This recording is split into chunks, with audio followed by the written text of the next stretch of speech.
Hi friends, Steve Welty here, broker owner of Good Life Property Management and GL Realty and Investments. And I want to wish everyone a happy Thanksgiving. If you're like me, you had some great food and the next day you were out putting up lights on your house and putting up a Christmas tree, or maybe you're not like me, but we got an early start this year on the Christmas festivities, so that's always fun as well. I included some information on potential changes to the tax code and how that affects real estate. Some things to look at there, but really it's all noise. You know, my dad always taught me keep your head down and focus on things you can control. So I try not to spend too much time in the rabbit hole of politics and what might happen. I'll take a closer look at it if and when it passes, but some information there for you. And then the headlines on the sales side: lack of inventory continues to kind of hinder the amount of homes being sold, and prices are kind of just leveled off. But you know, the good thing about Southern California real estate is it's such a no-brainer to hold unless you've got a big negative cash flow position, or you know, you need to use the money for something else to buy elsewhere. That makes sense. But if you've got a good rental property producing good income, or even slightly negative in a lot of cases because of the deductions from the tax code, it makes sense a lot of times to hold it. So are we in a bubble? You know, have prices topped out?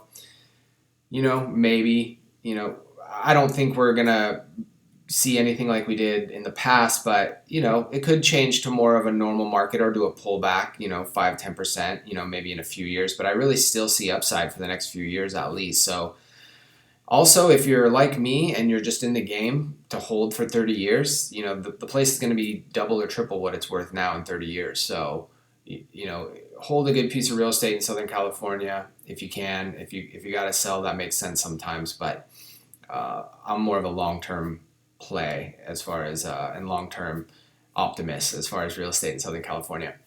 So my mantra for 2018 I wanted to share with you guys is self-awareness. Gary Vaynerchuk, who's a big online sales guy and you know, motivational guy, talks about this a lot. And it's interesting because self-awareness trumps everything else. If you're very aware of what you're trying to do in life, who you are as a person, and what you're trying to become, and what impact you're trying to have on people, then everything else kind of falls into place. And so a few things I've been working on is really asking important questions to myself in the morning. You know, how can I add more joy to the day? You know, what am I doing right? What am I doing wrong? How did that situation make me feel? You know, really going through that stuff in a journal, especially in the morning, if you're a morning person, has done wonders for me. And so that's something I'm doing right now. Also, he talks about tripling down on your strengths and forgetting about your shortcomings. So I took the couple things that I'm really good at, you know, leading a company and music and different things like that, and I'm tripling down on those things and not worrying about too much of what I'm not as good at, and just focusing on what you're extremely good at. That's what many successful people have done. Elon Musk, for instance, does just product development. You know, that's what he's great at. And, you know, Steve Jobs was a leader and visionary. And so tripling down on your strengths, another key mantra to my self-awareness journey that I'm sharing with you.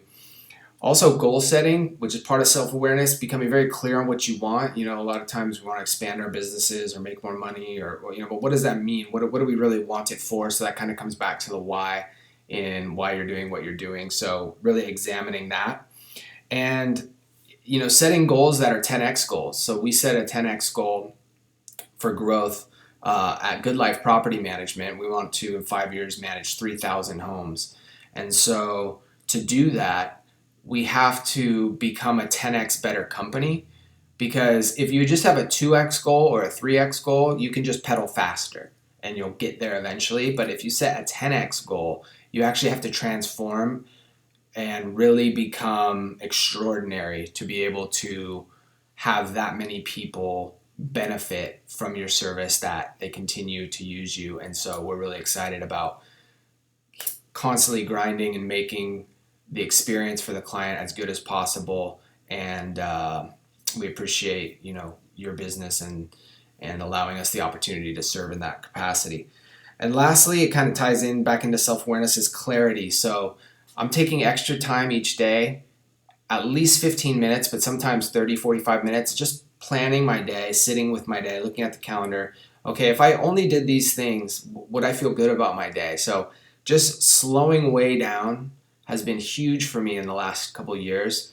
I was going way too fast, so slowing way down, getting very clear on what I'm trying to do, reducing commitments. There's a famous quote, I think, by Buddha who says, in the search for happiness, something is added, but in the search for enlightenment, every day something is subtracted, something like that. But anyway, the moral of that quote is you might need to trim some of the stuff you're doing down, to focus on those strengths, kind of like I tied back to, or reducing commitments or reducing things you say yes to really provide more deep, impactful service in a few things that really matter to you. So anyway, a little bit of what's going on in my head today. I'm very thankful for everyone that watches this and all my clients and potential clients and friends. If we can help you with anything, we're in the business to help people build better futures and bigger futures. So you might be wondering, why is a property manager / real estate guy telling me about his morning? It's because it's helped me. And so I'm in business of helping people build bigger futures, whether it's my employees or my team or the vendors I work with or my clients. And everyone that has a business or works in business at all or has any type of job is also in the business of helping people build better futures. So if you've got something to say and something's moved you or something's helping you, it's your duty to share it and help people, especially if it's a positive message, to help kind of raise the whole awareness in our society and improve every day. That's our motto at Good Life, life improves. So if we can help you with anything, let us know. Sorry for the long video, but thanks for watching. Make it a great day.